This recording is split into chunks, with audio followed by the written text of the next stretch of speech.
नमस्कार दोस्तों। आज हम पढ़ेंगे राजस्थान का इतिहास और राजस्थान के इतिहास में हम पढ़ेंगे प्रजामंडल आंदोलन। प्रजामंडल ऐसा मंडल जो प्रजा या जनता द्वारा बनाया गया हो, वही मंडल क्या कहलाता है? प्रजामंडल। प्रजामंडल आंदोलन क्यों हुए? इसलिए हुए कि देशी रियासतों के जो राजा थे वो जनता के प्रति उत्तरदायी नहीं होकर किसके प्रति उत्तरदायी हुआ करते थे? अंग्रेजों के प्रति। इसलिए हमने देखा कि 1857 का जो विद्रोह हुआ उसमें जितने भी राजा थे वे किसके सपोर्ट में थे? अंग्रेजों के। तो उस समय प्रजा और किसानों पर अत्याचार किए जाते थे। तो डूंगरपुर प्रजामंडल के बारे में हम पढ़ेंगे। डूंगरपुर प्रजामंडल। डूंगरपुर में जन जागृति लाने का श्रेय भोगीलाल पांड्या को दिया जाता है। तो पूछा जा सकता है कि डूंगरपुर में जन जागृति लाने का श्रेय किसे दिया जाता है? भोगीलाल पांड्या को। भोगीलाल पांड्या को बागड़ का गांधी कहा जाता है। तो पूछा जा सकता है कि बागड़ का गांधी किसे कहा जाता है? भोगीलाल पांड्या को। तो डूंगरपुर में जन जागृति फैलाने का श्रेय किसे दिया जाता है? भोगीलाल पांड्या को। और भोगीलाल पांड्या को क्या कहा जाता है? बागड़ का गांधी। तो यहाँ हम सभी गांधी पढ़ लेते हैं। राजस्थान का गांधी किसे कहा जाता है? गोकुल भाई भट्ट को। और बागड़ का गांधी किसे कहा जाता है? भोगीलाल पांड्या को। और मेवाड़ का गांधी किसे कहा जाता है? माणिकलाल वर्मा को। चिड़ावा का गांधी मास्टर प्यारेलाल गुप्ता को कहा जाता है। और मारवाड़ का युवा गांधी अशोक गहलोत। मारवाड़ का युवा गांधी किसे कहा जाता है? अशोक गहलोत को। भोगीलाल पांड्या की पत्नी का नाम था मणिबेन पांड्या। भोगीलाल पांड्या की पत्नी का नाम क्या था? मणिबेन पांड्या, जिसे बागड़बा कहा जाता है। जिसे क्या कहा जाता है? बागड़बा। भोगीलाल पांड्या की पत्नी को क्या कहा जाता है? बागड़बा। और उसका नाम क्या था? मणिबेन पांड्या।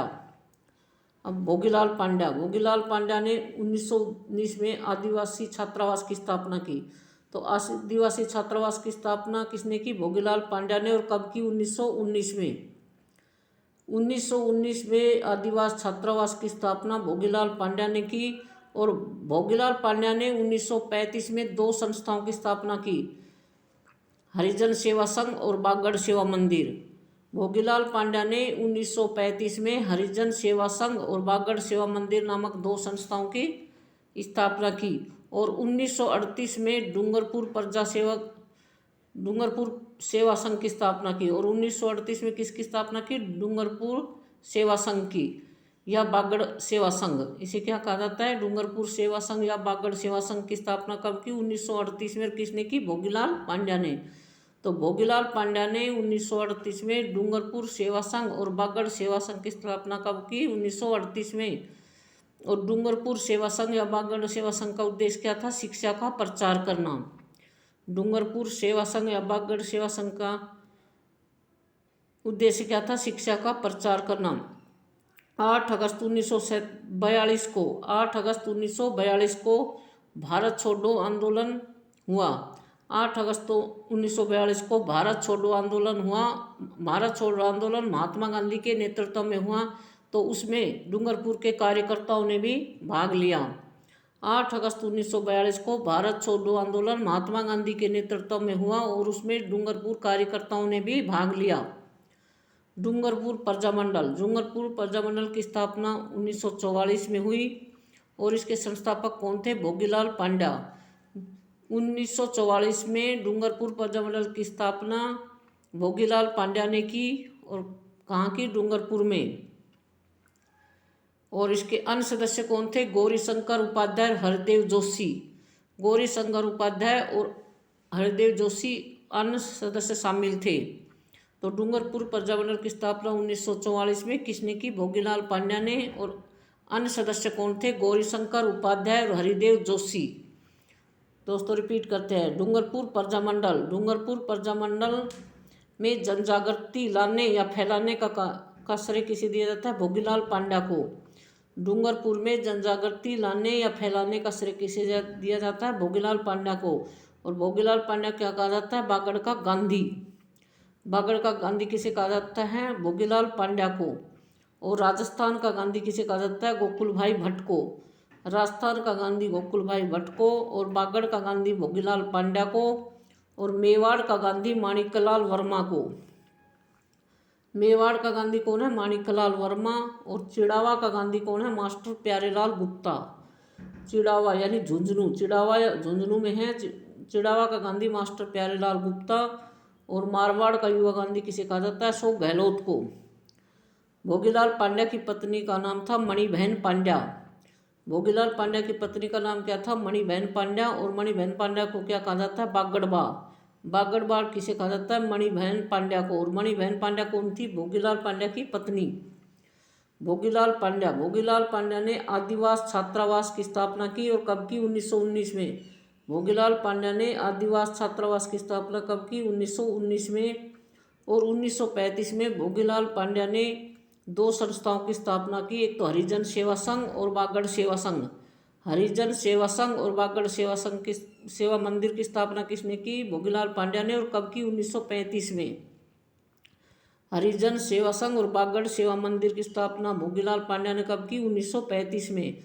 और 1938 में भोगीलाल पांड्या ने डूंगरपुर सेवा संघ या बागड़ सेवा संघ की स्थापना की। 1938 में डूंगरपुर सेवा संघ या बागड़ सेवा संघ की स्थापना किसने की? भोगीलाल पांड्या ने। और कब की? 1938 में। और इसका उद्देश्य क्या था? डूंगरपुर सेवा संघ या बागड़ सेवा संघ का उद्देश्य क्या था? शिक्षा का प्रचार करना, यानी डूंगरपुर में शिक्षा का प्रचार करना डूंगरपुर सेवा संघ या बागड़ सेवा संघ का क्या था? उद्देश्य था। 8 अगस्त 1942 को भारत छोड़ो आंदोलन हुआ और यह आंदोलन महात्मा गांधी के नेतृत्व में हुआ था। 8 अगस्त 1942 को भारत छोड़ो आंदोलन महात्मा गांधी के नेतृत्व में हुआ था। और इस आंदोलन में डूंगरपुर के कार्यकर्ताओं ने भी भाग लिया था, यानी डूंगरपुर के कार्यकर्ता भी इस आंदोलन से क्या थे? प्रेरित थे। डूंगरपुर के कार्यकर्ता इस आंदोलन से क्या थे? प्रेरित थे। डूंगरपुर प्रजामंडल की स्थापना कब हुई? 1944 में। 1944 में डूंगरपुर प्रजामंडल की स्थापना हुई और किसने की? भोगीलाल पांड्या ने। भोगीलाल पांड्या ने 1944 में डूंगरपुर प्रजामंडल की स्थापना की। और अन्य सदस्य कौन थे? गौरीशंकर उपाध्याय, हरदेव जोशी। गौरीशंकर उपाध्याय, हरदेव जोशी अन्य सदस्य भी शामिल थे।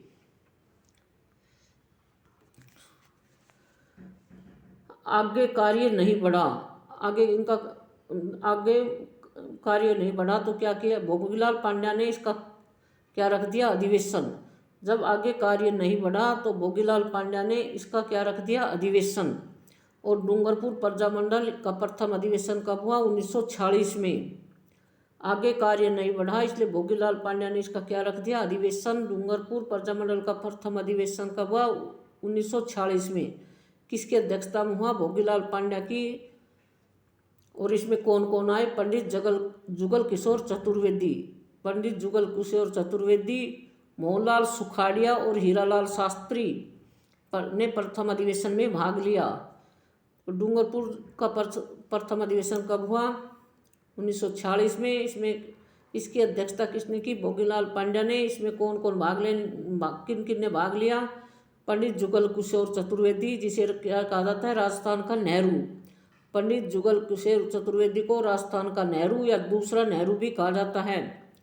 मोहनलाल सुखाड़िया ने भाग लिया। मोहनलाल सुखाड़िया को राजस्थान का आधुनिक निर्माता कहा जाता है। मोहनलाल सुखाड़िया क्या कहा जाता है? राजस्थान का आधुनिक निर्माता। और हीरालाल शास्त्री ने भी भाग लिया। और हीरालाल शास्त्री कौन थे? फर्स्ट मनोनीत सीएम।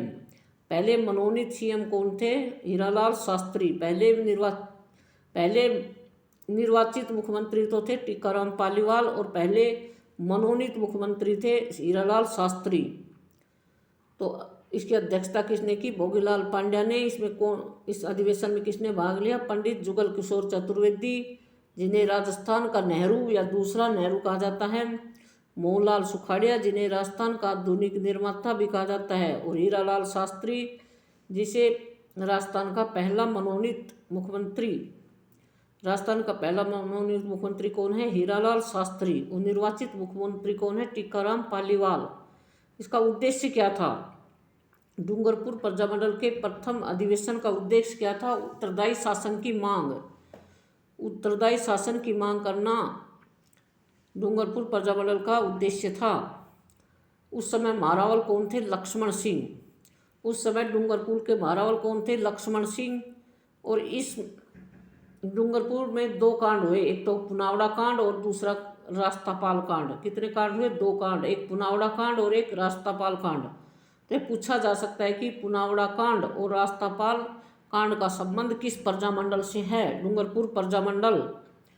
पुनावड़ा कांड डूंगरपुर जिले के पुनावड़ा गांव की पाठशाला को रियासती सैनिकों ने मई 1947 को ध्वस्त कर दिया, यानी नष्ट कर दिया। तो वहाँ के अध्यापक श्री शिवराम भील को बेरहमी से पीटा गया। पुनावड़ा कांड क्या था? डूंगरपुर जिले के पुनावड़ा गांव की पाठशाला को रियासती सैनिकों ने मई 1947 को ध्वस्त कर दिया, यानी नष्ट कर दिया। तो वहाँ के अध्यापक श्री शिवराम भील को बेरहमी से पीटा गया। रास्तापाल कांड उस समय महारावल कौन थे? लक्ष्मण सिंह। रास्तापाल कांड के समय महारावल कौन थे? लक्ष्मण सिंह। और पुनावड़ा कांड के समय में महारावल कौन थे? लक्ष्मण सिंह। डूंगरपुर के महारावल कौन थे? लक्ष्मण सिंह। रास्तापाल की घटना कब हुई? 19 जून 1947। तो पूछा जा सकता है कि रास्तापाल की घटना कब हुई? 19 जून 1947। नाना भाई खाट के मकान में विद्यालय चल रहा था। तो 19 जून 1947 को यह घटना हुई। उस समय नाना भाई खाट के मकान में क्या चल रहा था? विद्यालय चल रहा था। और शिक्षक कौन थे? सेंगा भाई। शिक्षक का नाम क्या था? सेंगा भाई। और कालीबाई कौन थी? स्टूडेंट। कालीबाई कौन थी? उस विद्यालय की स्टूडेंट। रिपीट करते हैं। आगे कार्य नहीं बढ़ा, इसलिए भोगीलाल पांड्या ने इसका क्या रख दिया? अधिवेशन। आगे कार्य नहीं बढ़ा तो भोगीलाल पांड्या ने इसका क्या रख दिया? अधिवेशन। डूंगरपुर प्रजामंडल का प्रथम अधिवेशन कब हुआ? 1946 में। प्रथम अधिवेशन कब हुआ? 1946 में।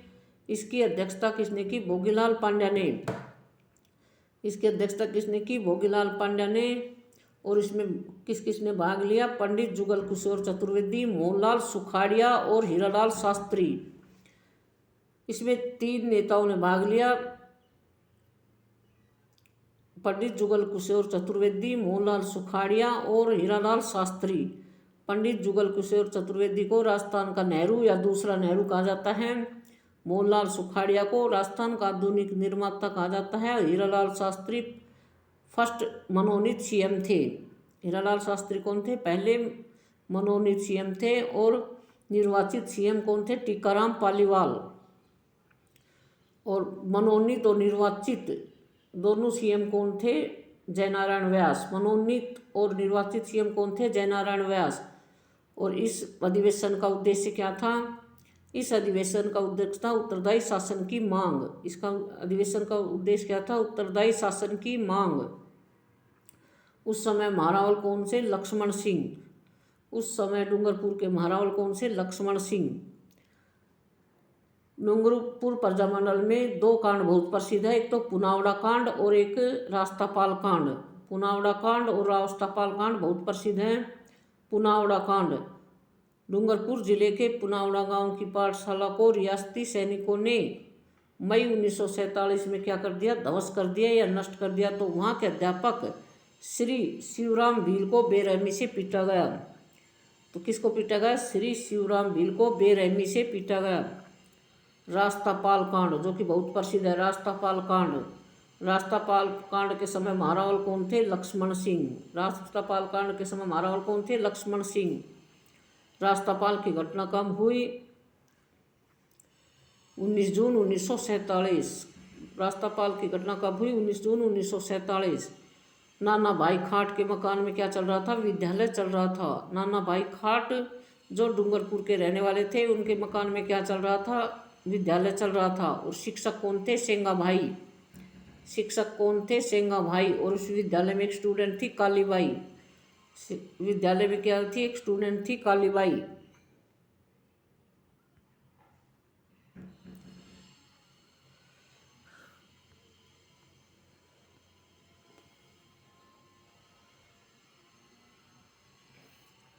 एक व्यक्तित्व है जिनका नाम है नाना भाई खाट। एक व्यक्तित्व है जिसका नाम क्या है? नाना भाई खाट। नाना भाई खाट बड़े प्रेरित थे भोगीलाल पांड्या से। नाना भाई खाट किससे प्रेरित थे? भोगीलाल पांड्या से। नाना भाई खाट बड़े प्रेरित थे भोगीलाल पांड्या से। नाना भाई खाट किसे प्रेरित थे? भोगीलाल पांड्या से। भोगीलाल पांड्या ने डूंगरपुर सेवा संघ बनाया। भोगीलाल पांड्या ने क्या बनाया? डूंगरपुर सेवा संघ। और उसी से जुड़े थे कौन थे? नाना भाई खाट। भोगीलाल पांड्या ने डूंगरपुर सेवा संघ बनाया और उसी से कौन जुड़े थे? नाना भाई खाट। नाना भाई खाट ने अपने मकान में पाठशाला खोल ली थी। नाना भाई खाट ने क्या की थी? अपने मकान में पाठशाला या स्कूल खोल लिया था। नाना भाई खाट के मकान में विद्यालय चल रहा था।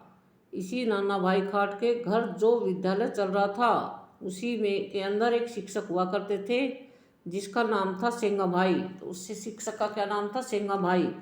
नाना भाई खाट के घर जो विद्यालय चल रहा था उसी के अंदर एक शिक्षक हुआ करते थे जिसका नाम क्या था? सेंगा भाई। उस शिक्षक का नाम क्या था?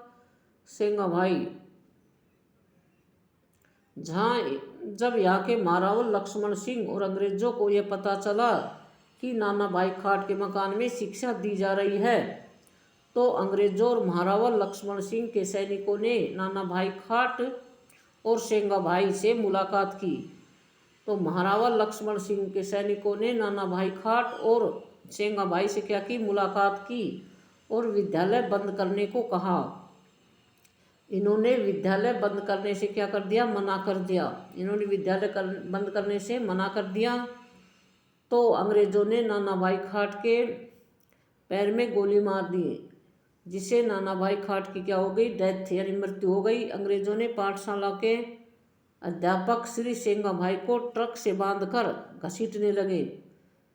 अंग्रेजों के सैनिकों ने पाठशाला के अध्यापक श्री सेंगा भाई को ट्रक से बांधकर घसीटने लगे। तब एक 13 वर्षीय भील बालिका कालीबाई ने अपने अध्यापक सेंगा भाई की रस्सी को हसिया से काट दिया। तब एक 13 वर्षीय भील बालिका कालीबाई ने अपने अध्यापक सेंगा भाई की रस्सी को हसिया से काट दिया। अंग्रेजों ने सेंगा भाई और कालीबाई पर अंधाधुंध गोलियां चलाई। रिपीट कर। एक व्यक्तित्व है जिसका नाम क्या है? नाना भाई खाट। व्यक्तित्व का नाम क्या है? नाना भाई खाट। नाना भाई खाट बड़े प्रेरित थे भोगीलाल पांड्या से। नाना भाई खाट किससे प्रेरित थे? भोगीलाल पांड्या से। भोगीलाल पांड्या ने डूंगरपुर सेवा संघ बनाया था। भोगीलाल पांड्या ने क्या बताया था? डूंगरपुर सेवा संघ। और उसी से जुड़े थे नाना भाई खाट। डूंगरपुर सेवा संघ से प्रेरित कौन थे? नाना भाई खाट।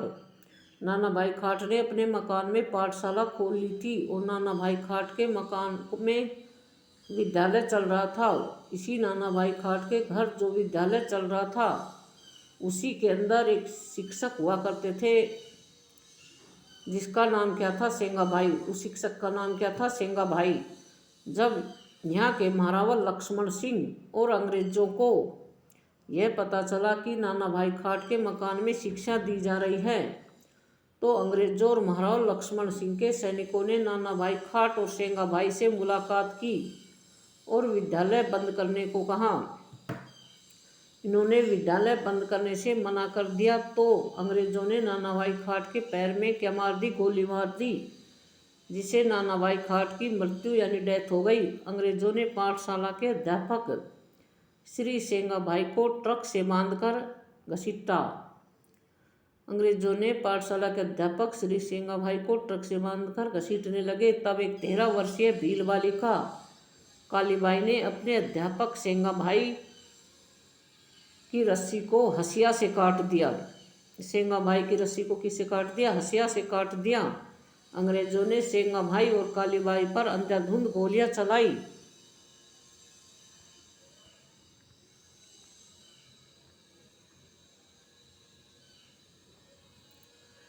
अंग्रेजों ने सेंगा भाई और कालीबाई पर अंधाधुंध गोलियां चलाई जिससे ये दोनों वीरगति को क्या हो गए? प्राप्त हो गए। जिससे ये दोनों वीरगति को प्राप्त हो गए। 21 जून 1947 को उनकी मृत्यु हो गई। उनकी मृत्यु कब हुई? 21 जून 1947 को। डूंगरपुर की प्रसिद्ध गैबसागर झील के निकट कालीबाई व नाना भाई खाट की प्रतिमा या मूर्ति स्थापित है जिससे ये दोनों क्या हो गए? वीरगति को प्राप्त हो गए। कौन? नाना भाई खाट और सॉरी वह सेंगा भाई और नाम वह कालीबाई, ये दोनों वीर गति को प्राप्त हो गए और 21 जून 1947 को उनकी मृत्यु हो गई। डूंगरपुर की प्रसिद्ध गैरसागर झील के निकट कालीबाई व नाना भाई खाट की प्रतिमा या मूर्ति स्थापित है। सेंगा भाई और कालीबाई पर अंग्रेजों ने गोलियां चलाई, जिससे ये दोनों वीरगति को प्राप्त हुए। 21 जून 1947 को उसकी मृत्यु हो गई। डूंगरपुर की प्रसिद्ध गैरसागर झील के निकट कालीबाई व नाना भाई खाट की प्रतिमा या मूर्ति स्थापित है। 21 जून 1947 को किसकी मृत्यु हुई? कालीबाई और सेंगा भाई की। डूंगरपुर की प्रसिद्ध गैरसागर झील के निकट कालीबाई व नाना भाई खाट की प्रतिमा या मूर्ति स्थापित है। दोस्तों, हमारे वीडियो को लाइक शेयर और सब्सक्राइब करें। जय हिंद, जय भारत।